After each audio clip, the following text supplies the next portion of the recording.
Bonsoir à tous. Cette semaine, on va vous proposer la fabrication et le fabuleux voyage de cet avion, l'Airbus 350, le dernier né d'Airbus, avec notre partie picarde entre l'entrée porte-passager ici et le radar de l'avion, le radome. Vous allez voir que tout commence autour de cette pointe avant, avec une pièce qui sert de point de départ, c'est le contour des fenêtres. Ça commence maintenant, direction Méholt. C'est parti.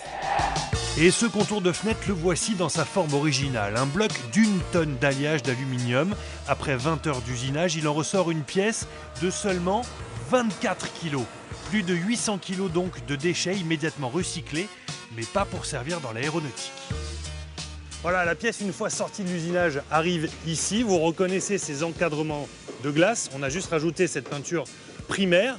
On lui rajoute la partie supérieure et au final, ça donne cette partie-là qui ensuite va partir dans ce grand atelier ici, autour de laquelle on va lui rajouter le tronçon et ça va donner au final une pointe avant.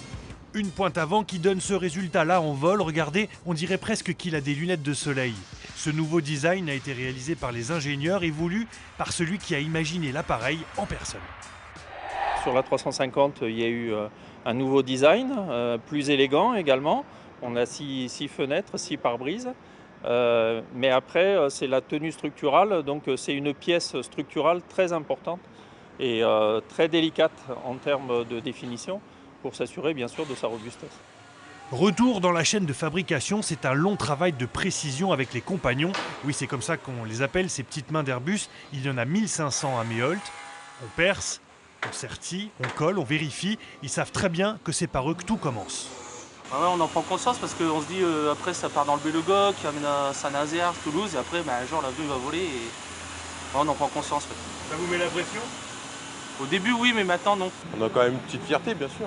C'est vrai que quand on va à l'aéroport, peut-être que je vais travailler sur cet avion là, peut-être. Voilà pour la partie métallique de notre pointe avant, c'est ce qu'on voit en vert. Mais la grande nouveauté du 350, c'est le composite. Ici c'est en orange. Pour voir ce que c'est exactement, eh bien changeons de bâtiment. Ici, on est dans la grande salle blanche, l'immense salle blanche, la salle réservée au composite. Imaginez que dans cette grande pièce-là, il y a 800 000 m3 d'air qui est brassé de manière à ce que par terre et sur les pièces, il n'y ait aucune poussière. Les machines fonctionnent, on va aller les voir tout de suite. Et oui, on évite la poussière car ces machines ne tolèrent pas la saleté. Et pour cause, le composite, c'est une superposition de fines couches de fibres de carbone qui sont ensuite fondues et cuites.